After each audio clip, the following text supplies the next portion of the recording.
wanted to start out by congratulating the Montreal Canadiens for their win last night over Boston.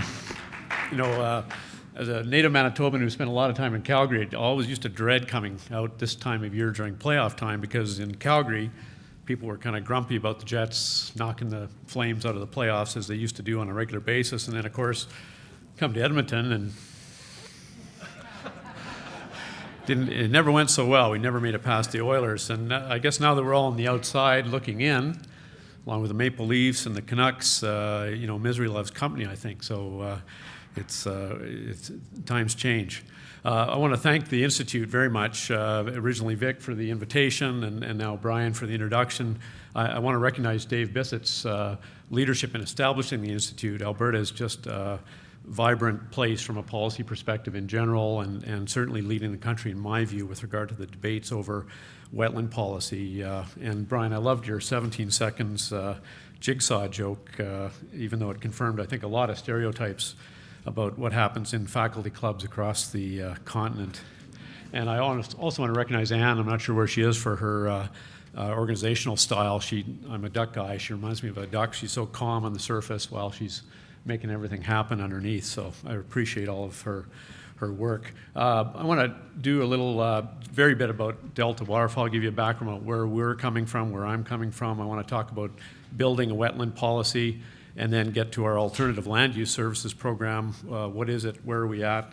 And that's kind of the overall outline of what I'm going to talk about. The focus I have is really on the governance of wetland policy. Starting with Delta Waterfowl, just to establish our street credibility, we emerged from a marsh. In fact, it was a Ramsar marsh that Randy mentioned. This is the Delta Marsh in Manitoba. This is the birthplace of our foundation and our namesake, and we began as a research organization in this unique staging marsh, and have followed the science that we began to accumulate, along with a lot of others, about ducks, to focus on the policy issues that ultimately drives what we're really interested in, which is ducks and duck hunting. And we're really a catalyst for policy changes to secure the future of waterfowl and waterfowl hunting. That's where we start from. That obviously involves landscape conservation, waterfowl management, and in recent times, I was talking to Craig about this because he's a fellow duck hunter out of California, the need to in a policy sense, support the role of hunting and retention and recruitment of hunters as well.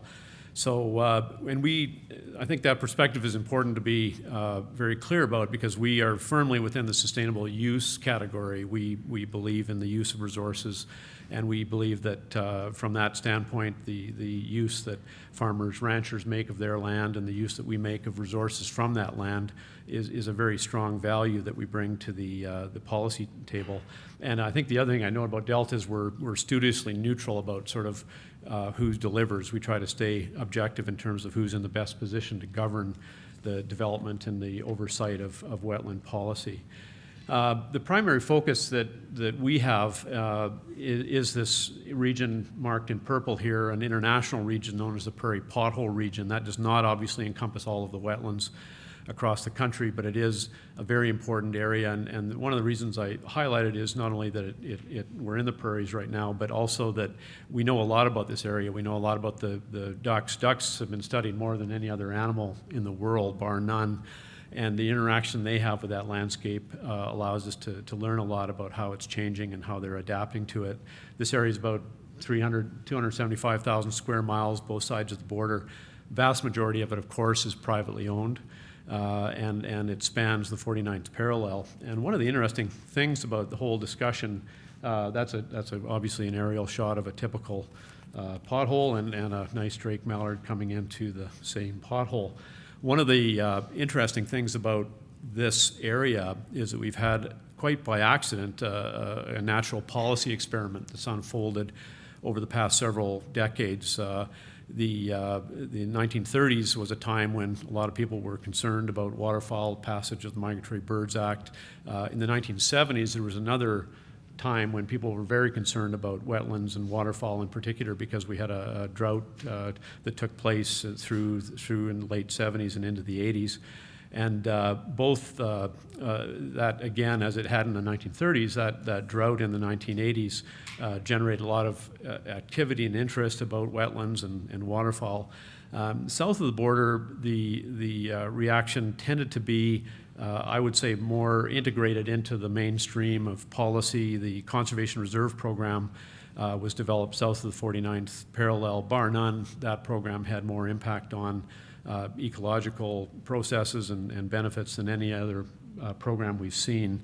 By far, the integration of through the Conservation Compliance Program, Swamp Buster, the Clean Water Act was mentioned, but those incentive programs were quite distinct from the approach that Canada took north of the border, which was primarily in the form of the North American Waterfowl Management Plan, which, although its original vision and retained, I think, as Randy said, was to kickstart broader policy change, spent a lot of the time in the early going acquiring and purchasing habitat areas. I'm going to talk about that a little bit later on. So, the results we saw from that really were similar to an earlier version of the same approach in the U.S. when the duck stamp dollars were used to buy habitat areas in the south area of the pothole region in the Dakotas and Montana. We really haven't, not surprising, been able to buy enough land or easements in the Canadian pothole area to affect waterfowl recruitment. And in fact, losses, Randy mentioned, have slowed, although I would notice that I think the annual pond counts that are done by the Wildlife Service on both sides of the border have shown some historic highs. I think the difference between those two numbers, which seem in conflict, is that the seasonal ponds with the wet cycle we've been in have been significant. But the recent comprehensive data we show, and Randy mentioned it, was the 5% loss that's happening, notwithstanding this effort through the North American Waterfowl Plan to conserve habitat through purchase. So, and even the more focused areas within that large area didn't show a significant difference in those loss rates. In fact, the biggest policy influence on the north side of the 49th parallel during that time was the removal of the crow benefit, which was, as everyone in this room would know, a per bushel subsidy to export to port position grain. And the removal of that crow benefit, most people think, resulted in a significant increase in permanent cover and retention of wetlands that overshadowed any of the direct efforts we made under the North American Waterfowl Management Plan. So if you, I think, are hopefully you're with me so far that we need to get, I think, more active on the policy reform file in Canada, what are the options and what stands in our way? And I wanted to set out kind of some basic building blocks just so we can talk about what makes up a wetland policy. And I'm using policy in the broader sense of including legislation and funded programs that actually implement the policy, as opposed to just the document itself, which states what we would like to see happen. And I should also add that I think wetland policy shares a characteristic of some policy areas that many areas that have, on the face of it, nothing to do with wetland policy have a much greater impact on wetlands than do actual wetland policies, but we'll talk about that a little bit.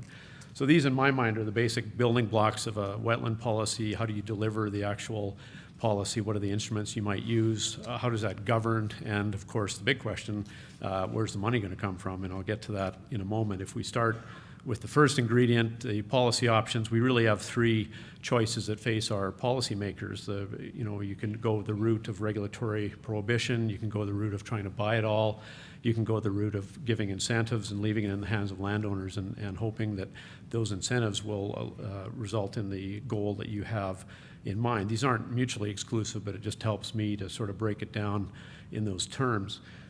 And going into the first one, the drainage regulations, the sort of regulatory prohibitions, most of this is primarily a provincial field of constitutional jurisdiction, property rights. Clearly this would fall into that realm that the provinces have jurisdiction over. And most provinces, certainly in the prairies, have a provision that looks something like this out of the Water Rights Act in Manitoba. No person shall divert water unless he or she holds a license. Now, and that's a very common first reaction, I think, when you have a problem like this, not only in ecological or environmental policy, but in many policies. It is attractive from a perspective of being seen to act on an issue, to have these sorts of prohibitions and the actual effectiveness of them. It tends to be an issue that is not evident at the outset, and the investment in things that have to make them work, like enforcement and everything, don't really get discussed until long after the fact. And certainly, for a lot of good reasons I'll get to in a minute, the enforcement of these regulations is really very limited. It tends to be, in terms of policy, it tends to be only enforced in situations where there's a downstream neighbor who's being affected by this, and I think as a result of that, it's fairly reactive in terms of how the enforcement takes place. And I would say the reason for that is there's numerous reasons for that. I think moral, ethical, practical, legal. It's a very complex area in terms of who owns what. On the privately owned landscape, you have soil obviously owned by the landowner, you have water owned by the Crown. Most provincial legislatures have passed laws which say that if the water permanently covers a given area of land, that's likely going to be Crown land. The seasonals, which are an important component of wetlands, are owned by the landowner underlying the water. And the prohibition of drainage, on the face of it, raises that specter of a regulatory taking. You can't really ethically enforce drainage without giving some thought to compensation.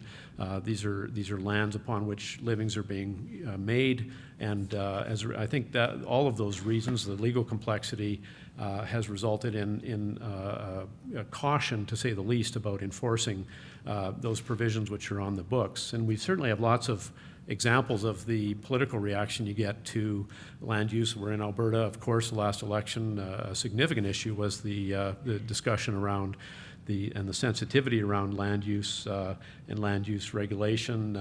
Laura mentioned the Greenbelt, and I had this old slide. This is what she mentioned of when the Greenbelt was being talked about originally in Ontario, pardon me. The marches on the legislatures with the folks that were concerned about that regulatory approach.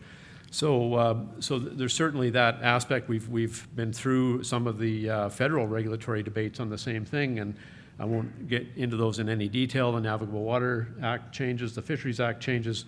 What I would say about those debates is there was very little debate about how effective the original regulations were actually in achieving the goals that they were intended to accomplish. And the debate was largely ideological, I think fairly emotional, and I don't think really brought us a long way ahead in terms of how actually those things were working.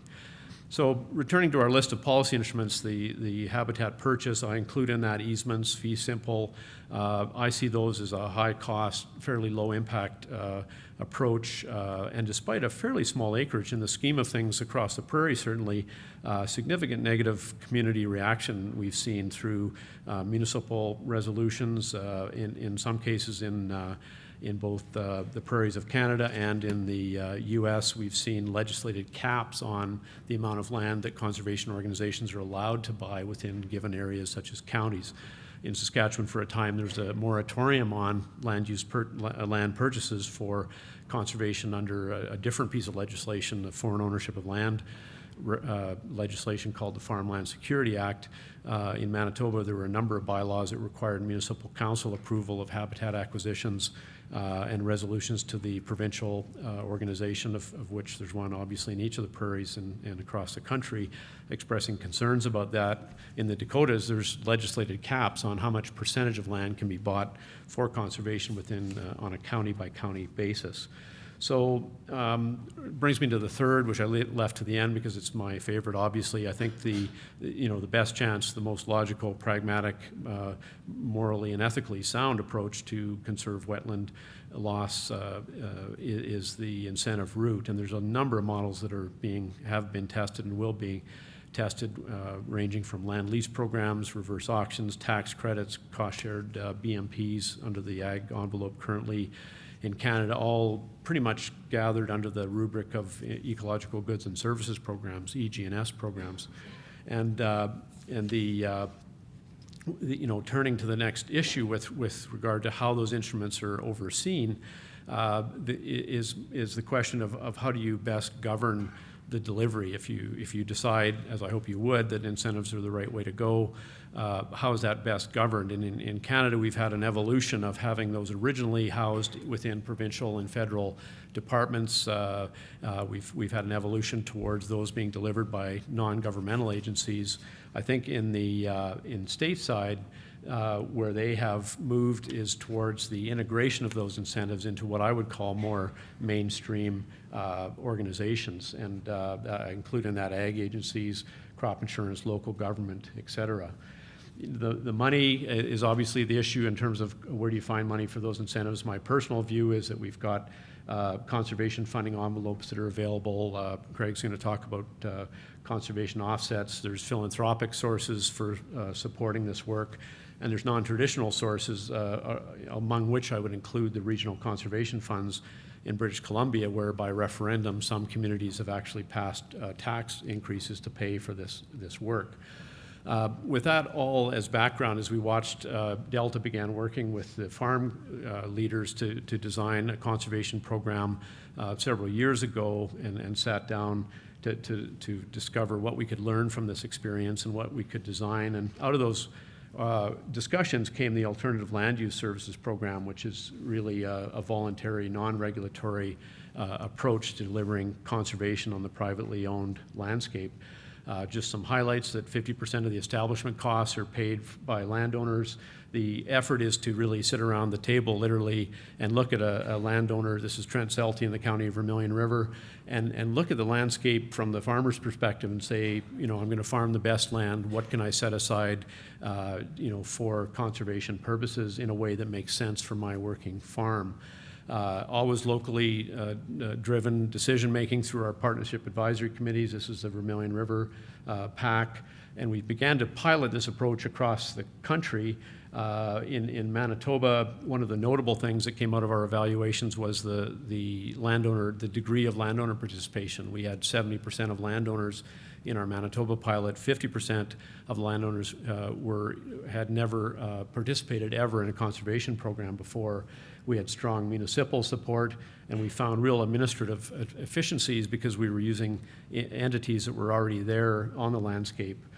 In PEI, it's gone to a baseline program, ALUS in PEI, in reaction to the issue with regard to runoff from potato fields. Again, high participation rates and positive recognition. In Saskatchewan, we're just kind of getting started. In Ontario, we've got 5 counties now and are piloting the delivery of ecological credits under the Endangered Species Act as one of the sources of funding for the incentives. In Alberta, we've been adopted in 3 counties, Vermilion River, Parkland, and Red Deer. Many of the folks involved are here today, and one of the big policy discussions that we've been participating in as the province evolves its wetland policy is the governance of wetland drainage mitigation funding, and we're looking forward to that evolution. And just picking out the county of Vermilion River as our leadership county, and the one that began first in Alberta, 85 staff, a $50 million budget. They had in their strategic plan before we came along a commitment to deliver incentives for conservation. They've got tremendous capacity in terms of GIS and construction capacity. And I would note, as a person who manages a nonprofit charity, they have a way better tax break than we do if you give them a donation. And I point that out because in one of our counties, Parkland in Alberta, the effort has been, and in many of the counties, Red Deer included, the effort has been to raise funds for ALUS through voluntary contributions, and those can attract a much better tax treatment than from a charity such as Delta. So the goal is to empower the counties in Alberta. The counties have stepped forward to aggregate funding for EG&S, whether that be conservation funding, mitigation funding, philanthropic support, and some non-traditional sources that the counties have found as a way to support. And sort of conceptually, the notion of finding a way to aggregate these various incentives in a way that makes sense to both the local community and a way that makes sense to the landowners who are obviously involved through the project advisory committees in delivering the program. And all of this in the context of a landscape that's producing food, it's producing fiber, it also produces environmental goods and services, which by and large are not attracting compensation for the landowner who are producing them. So that's a very quick overview of sort of how I look at the policy development process and the experience we've had with the Alternative Land Use Services Program in Canada to date. So thanks for your attention. you.